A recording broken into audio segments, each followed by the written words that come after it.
to welcome you to the school. I want to start by congratulating you. You've been working in incredibly challenging circumstances, but all credit to you. You're now considering becoming a postgraduate student with us, and we're looking forward to supporting you to make the most of everything the school and the university have to offer. Being a postgraduate student can be daunting, and it will be hard work. But in the end, you'll be an expert in your field, and our work is to support you to achieve this. It's about the creation of new knowledge and about making a contribution to your field of study. That, of course, requires a great deal of dedication and commitment, and our job is to support and guide you. Having a thriving postgraduate international community is at the heart of our school, and it keeps us outward looking, it keeps us informed, and ensures that we're shaping the discourses in and around education studies. Every tutor in the school is an active researcher with or studying for a doctorate and publishing in their respective areas. Colleagues are editors and sit on editorial boards of education-related journals, hold key positions in learned education societies, are undertaking funded research, and sit on government or working groups. You're therefore joining an active teaching, learning, and research community, and I'm looking forward to hearing from you as you progress through your studies. Here in the School of Education and Professional Development, we have a carefully articulated pedagogical approach. We value a highly interactive pedagogy, a thriving classroom context where questions abound, and we work together to construct new meanings. I hope you enjoy the teaching session that's about to take place. So, my very best wishes to you all. You're in excellent hands with the Associate Dean for International, Dr. Wayne Bailey, and Head of Department of Education and Community Studies, Dr. Andy Yude. Enjoy the session and stay close to us. Thank you. So that is the end of the welcome video from Professor Hazel Ryan, the Dean of the School of Education. And now I'll leave the floor to Mary so that she can start a section. So Mary, I will be moderating this section, so you don't have to worry anything about technicals or accepting people. You just need to deliver the lecture, okay? Okay, thank you very much, Nam. I'm just going to sort out sharing my screen. And just before I do that, just by way of an introduction, as Nam said, I lead the module, the core module for the MA in Early Childhood Studies. That's the International Approaches to Early Childhood Education. By background, I have worked with the early years workforce in England for more years than I want to admit, but I've worked as a professional educator and also for a local authority in developing provision, as well as in running funding streams for 2-year-olds from disadvantaged backgrounds. So I have a lot of experience working with the workforce and a lot of knowledge in terms of the policies they have to work within, but also the issues and the tensions that some of those policies provoke. So all of that I bring into the teaching that I do on the International Approaches to Early Childhood Education module. What I want to do is, if this is going to work for me,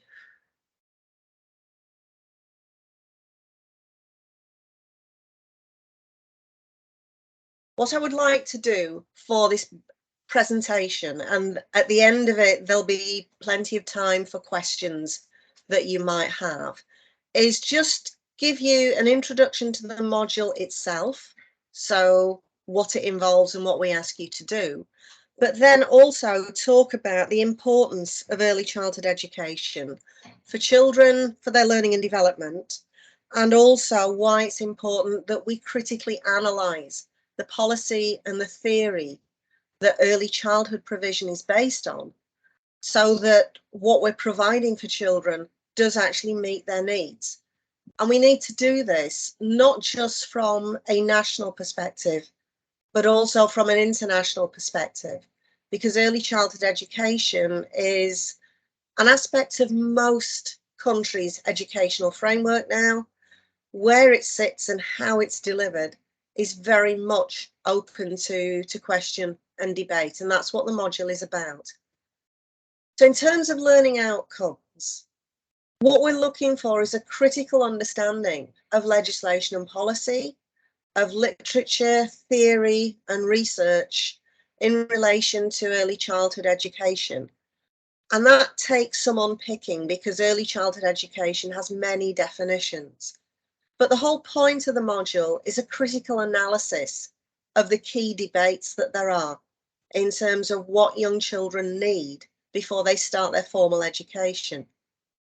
You'll be asked to critically evaluate legislation and policy and literature, but most of all, you'll be asked to articulate your own informed personal philosophy, your own argument about what early childhood education should be.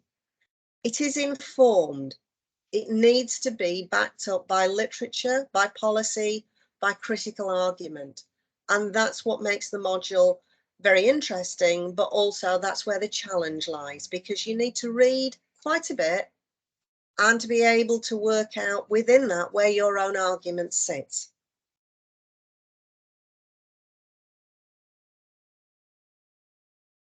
What you're asked to do is write a 5,000 to 6,000 word report, but it can be about anything, and you can draw on research from anywhere, and you can focus on your own country, on a different country. You'll hear a lot about the English system as a base for comparison, or you can draw on 2 or 3 different countries. You're looking at issues to do with curriculum, policy, practice, children and families, teachers and practitioners, more or less anything that is part of the delivery and the setup of early childhood education provision. So it's a very broad module. If you're interested in curriculum, you can follow that. If you're interested in children's development and development theory, you can use that to start a debate and develop an argument around what early childhood education should be. If you've got a specific interest in a particular part of curriculum, so how we support children's literacy, or how we teach them maths, or how we support their social and emotional development, you could focus on one specific aspect like that, and you get a lot of guidance in terms of what to put into your assignment and what to focus it on.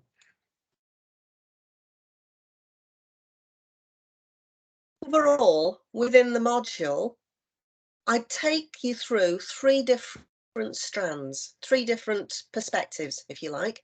So we consider the child within early childhood education, how we understand them as learners, how they learn, what their rights are, what their needs are, and even what they bring to their learning and how that might influence the way in which we teach. We also look at the workforce. Who is this workforce? Are they all teachers? Or do they bring different skills and different qualifications to their practice? What level of qualification and knowledge do we require from them? How accountable are they, and who are they accountable to? And we also look at issues around professionalism and leadership and the management of learning. The final strand is one about social and policy context for early childhood education. And this is what shapes a lot of the provision that there is around the world. So we consider what the purpose of early childhood education is meant to be and how that changes from one country to another. We look at how provision is regulated and quality assured and how it's funded. We look at curriculum content and how that changes. And we also look at ways in which children's learning is assessed and measured.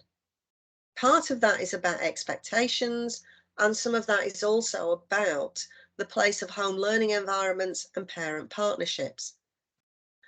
Although there are 3 strands, they link together. They come together in many different ways. We can't talk about policy without talking about the workforce and their knowledge and qualification, and that depends on what we consider young children to need or what they have the right to expect, and so on. So it's a very broad-based discussion that we have within class, and I do draw a lot on my students' experience. So if you're joining the module, please come with all your experience, all your own perspectives on early childhood education, whether that's as somebody who's worked in the sector or just as somebody who's been through it, or even as somebody who's got their child going through it at the moment. All of those are very valid perspectives, and they contribute to a very rich discussion within the classroom. What I want to talk about now are a couple of pieces of work that emphasize the importance of early childhood education and the fact that as a piece of provision for young children, it's constantly changing, it's constantly being revised, and it brings a lot of issues with it. This first piece of work came from a 2010 World Conference. So this is 12 years ago and was bringing together a lot of the findings from previous reports and previous pieces of research to try and define where we stood globally in terms of early childhood care and education. And care becomes an important word within this because we're dealing with children from birth up to the age of 7. They're very young, they're taking on an understanding of the world that's very holistic, and we need to take into account their social and emotional development just as much as their cognitive or their language development. The UNESCO report identified the global context for early childhood care and education. And part of that context was a range of different documents that had already been put together. The UNCRC that focused on children as having rights, a World Declaration that education should be for all. There was the Dakar Framework of Action and the concept of early childhood care and education as a foundation for the wealth of a nation. There was also global reaffirmation that early childhood care and education is a right for children. And that's something that's worth bearing in mind when we start to talk about how that service changes and what it might include, that we're actually trying to meet children's rights.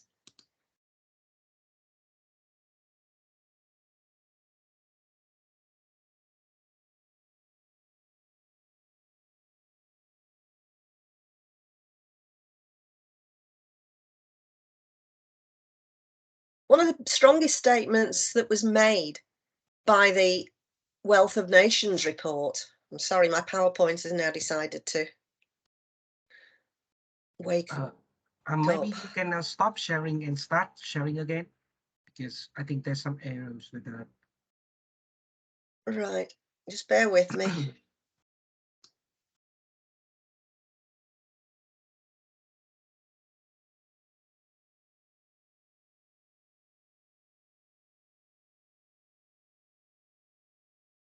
Right, try again.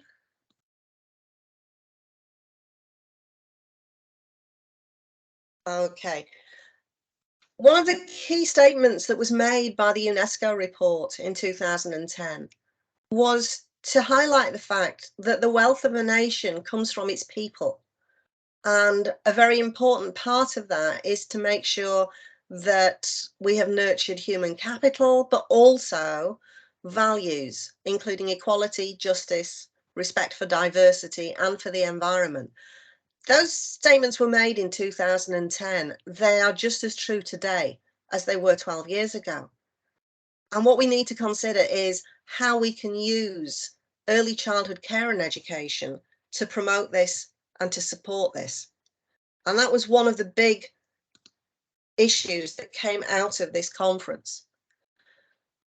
Early childhood education services, and this is where care becomes very important, are about supporting the child and the child's survival. So it's about growth, development, and learning coming together. It's services that include from birth to formal primary education, and they're very diverse services. So some of them are really based around health and maternal welfare. Some of them are around things like food security, but also around supporting parents in order to be able to bring their children up. When we consider all of that, it makes for a very diverse service. It's not as easy as simply saying early childhood education happens in a classroom, because it doesn't. It happens in a range of other services as well, because education and care are inextricably linked. Learning and development for children up to the age of 7 go hand in hand.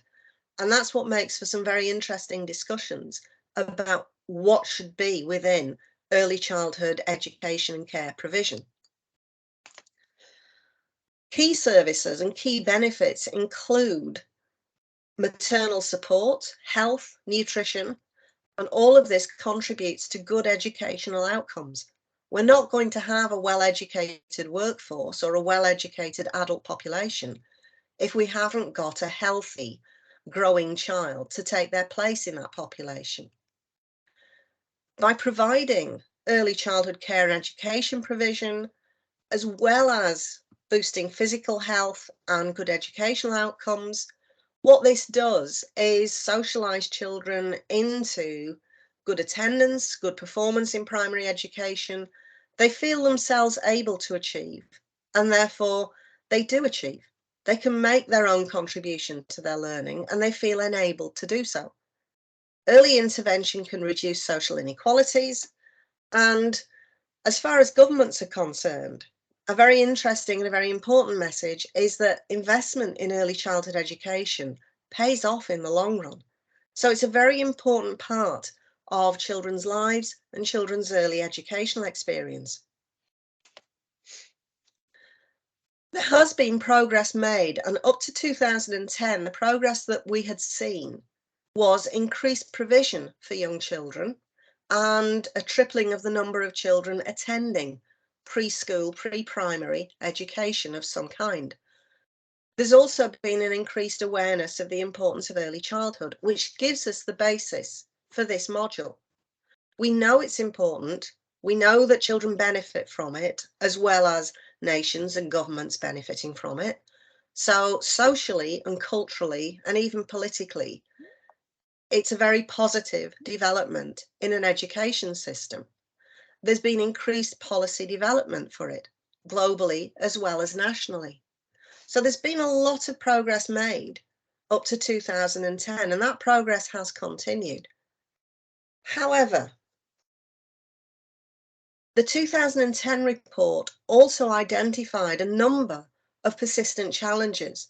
And it's interesting looking at these almost with a historical perspective. 12 years later, we're still seeing quite a lot of the same persistent challenges. So the policy framework can be weak for early childhood education, particularly for the youngest of children, those from birth to 3, because sitting outside primary education, early childhood care and education is often at the edge of a national discussion. Even in England, in a developed country like ours, it's taken us a long time to move from recognising the importance and the benefits of early childhood preschool education to actually funding it at government level. So across the world, what was found was there could be weak and sometimes incoherent support from birth up to primary education. There might be inadequate or inequitable access to service. There could be uneven quality and workforce issues such as staff shortages and lack of training. And most of all, children with disabilities were the least likely to be included in any early intervention. That was what we found in 2010. Most of those issues perpetuate today, and those are the sorts of things that we develop and discuss within the module. There was also a negative association between a poverty index of a country and its early childhood care and education coverage. What this basically means is, whilst we know that where there is greater poverty and more deprivation, early childhood education services can do the most here to improve circumstances for children. The poorer the country is, and the more they need early childhood care and education, the less they seem to have. That exists at a national level. It also exists at regional levels within individual countries. And that perpetuates even within England today.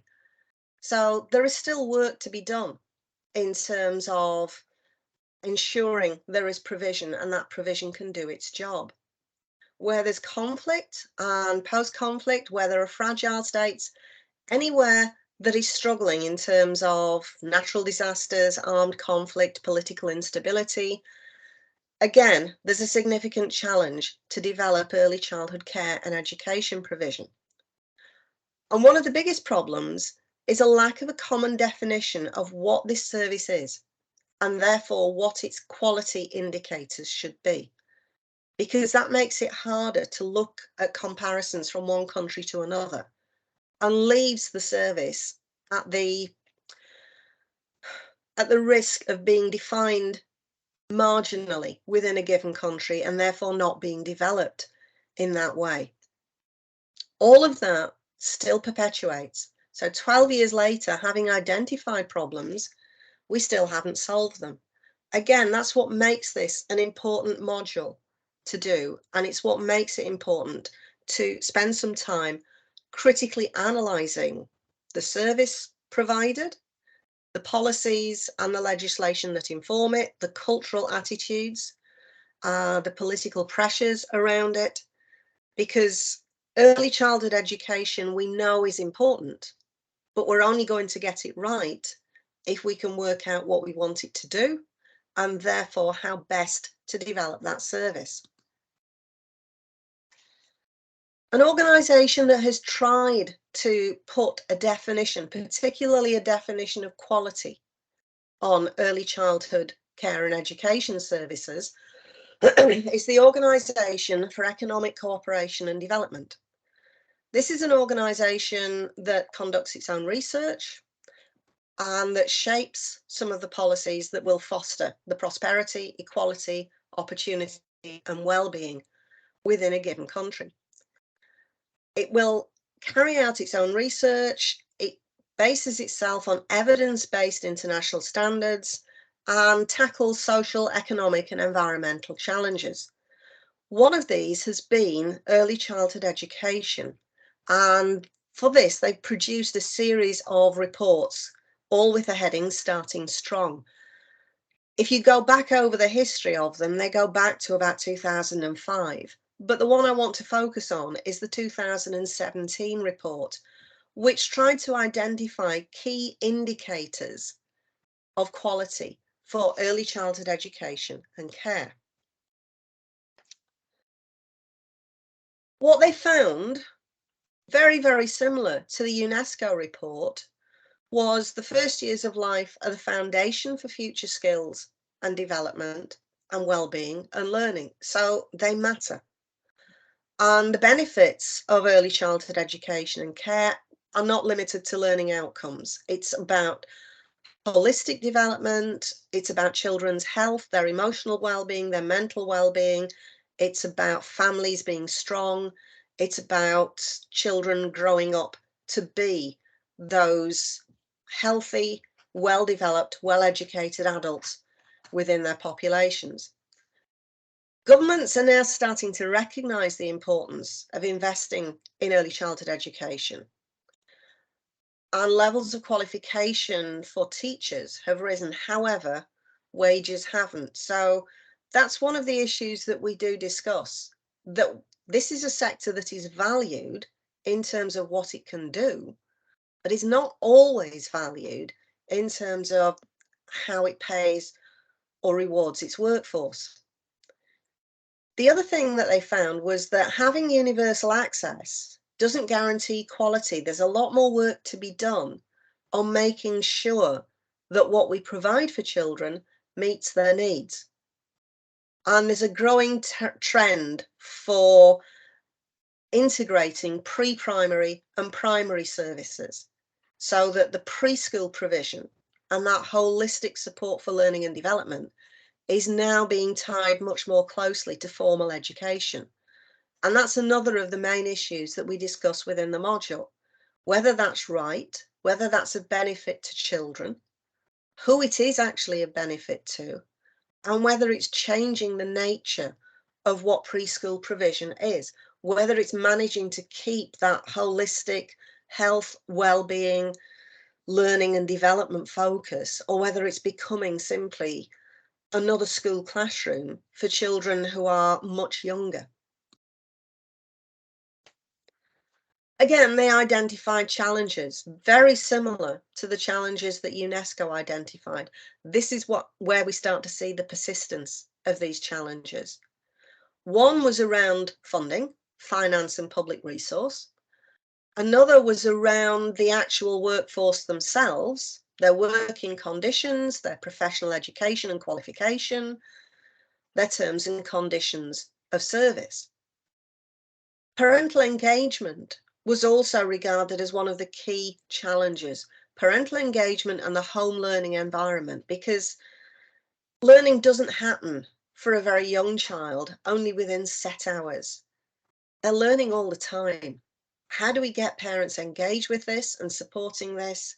How do we ensure these children are in a very enabling home learning environment? And what does that mean? Are we asking parents to be teachers, or are we asking parents to be parents? And how do we settle the difference between the two? There were challenges around curriculum, including guidelines and standards. And that's an interesting one to look at when we think about setting international quality standards. Are we all going to want the same curriculum? Or are we going to want to do different things with our children?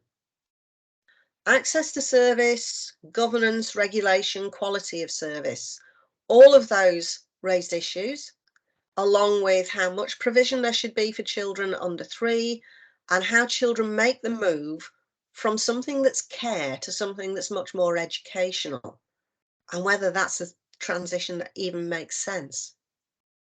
But also equity of access. How much provision is there?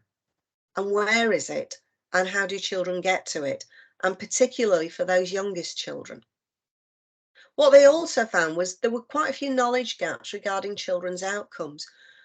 The workforce and the policymakers need a much better understanding of what children's outcomes should be, what healthy child development looks like, what typical child development looks like, so that we can ensure that the services we're providing are going to meet children's developmental needs.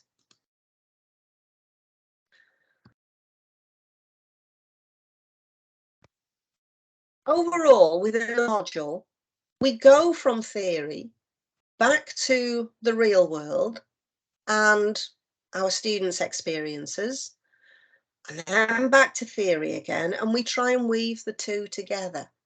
If you come and join us in the module, you've got experience, whether that's within early childhood education or whether that's just from you having gone through the process of education. But you've got experience of what it is to be a learner. I find a lot of my students have experience of what it is to be a parent. They know what it's like to wonder as a parent what they want for their children, whether they should use a preschool, whether they're going to use a nursery, what they expect from their children's primary school. And all of that gives you a very strong perspective for discussing some of the issues that we raise.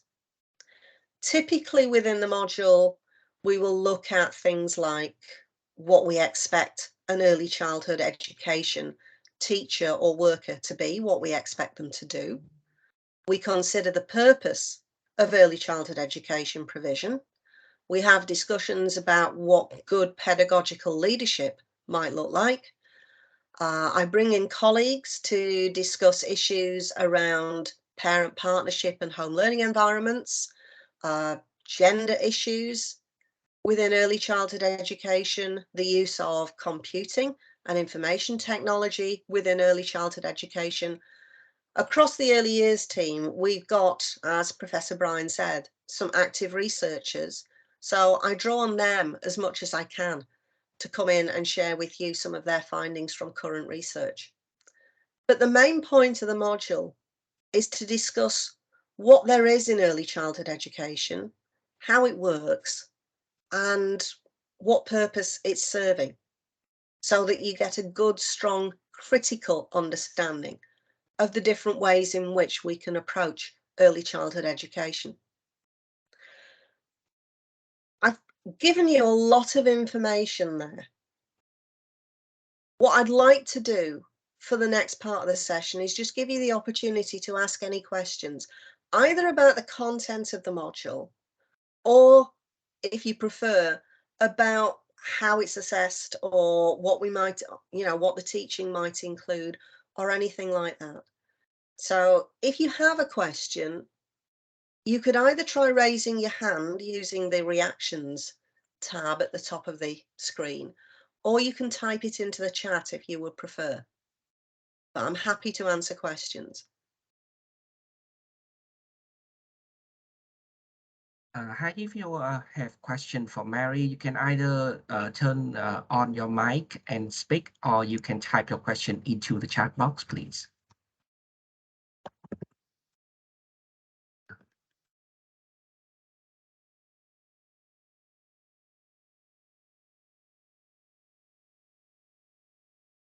Any comments or question, guys?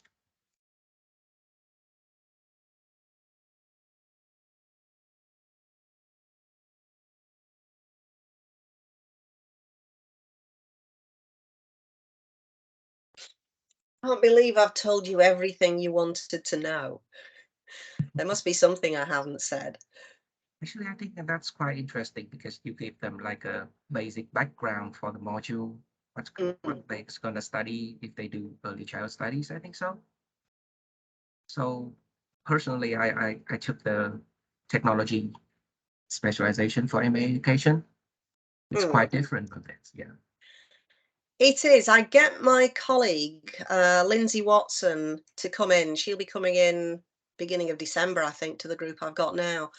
Her research, her doctoral research, is around children, young children, 5-year-olds, I think, using information technology, using things like tablets and phones and the web, and how we can make that safe.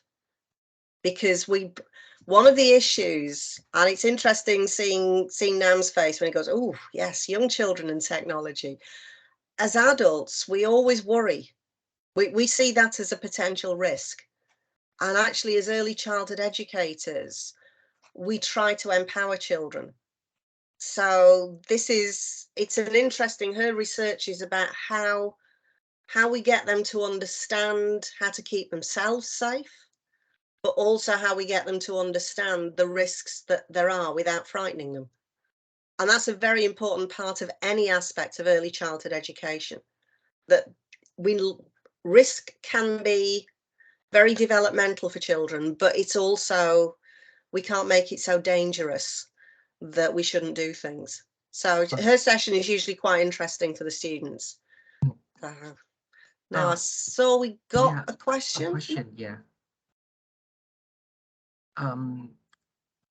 Actually, this module, this module of Mary, if you're doing leadership and management, it's not a core module, but you can choose Mary's module as an optional module. So normally, Mary, so is your course being taught during September or January? My module is being taught at the moment, so it runs in the September term. It also runs in the January term. So if you're starting in January, it would be available to you as an option in January term. It would also, it would be it's there as an option for you. I'm trying to think timetables, but I can only go about 2 terms at a time. So yeah, if you're doing the MA in Education, Leadership and Management, it is available as an option. I think in the group I've got now, there's a mixture. Quite a lot, about half the group are people who are doing early childhood studies as their MA. So they're doing that route. But the other half of the group are people doing the MA for Leadership and Management, the MA for Special Needs, and the MA for Teaching and Learning. So we get people coming from all sorts of different routes into this, simply because they're interested in this aspect of education provision. Okay, I draw on your experience, but I don't expect you to have had 5 years of teaching in a preschool or anything like that. It's more about your personal experience. And I tend to find everybody's got something to contribute. So I think someone is typing as well. it's nice to know I've attracted somebody into this. So I hope we're able to change from our applied course to I'm interested in early childhood education. That's something to discuss. I think that's Nan, you probably need to deal with people possibly changing route. I don't know, but certainly it would be a possibility. Actually, I just graduated. I just graduated last Monday. So I'm off the study hook right now. Are there any questions for Mary, guys?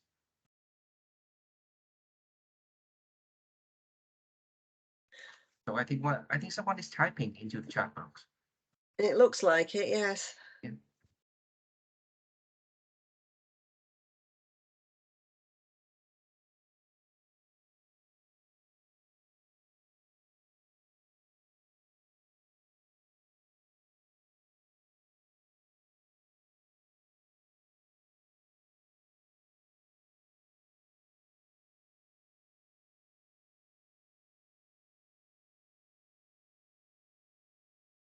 Yeah, so the international office is having like a webinar today about accommodation. So it's clashing with the time of our school. Okay. Yeah.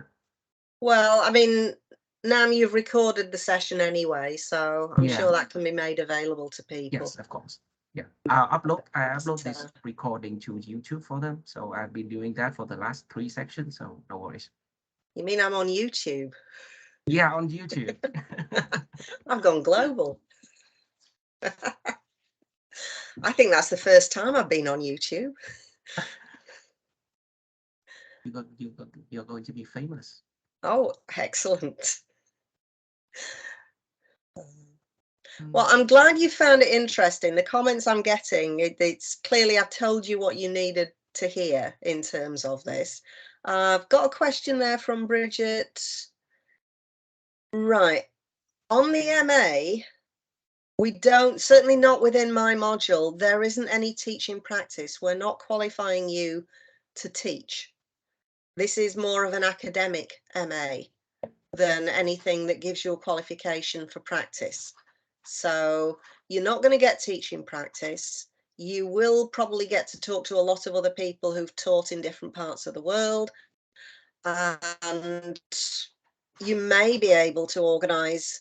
We get visiting speakers coming in, they will tell you about their settings and their schools and that kind of thing. But no, there's no actual teaching practice that we can set you up with. Yeah, because our MA education doesn't cover QTS. So no. Yeah, basically you cannot have teaching practice during the time you study MA education.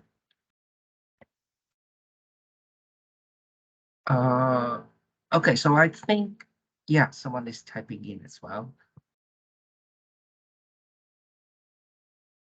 All right. So, are there any more questions for Mary, guys?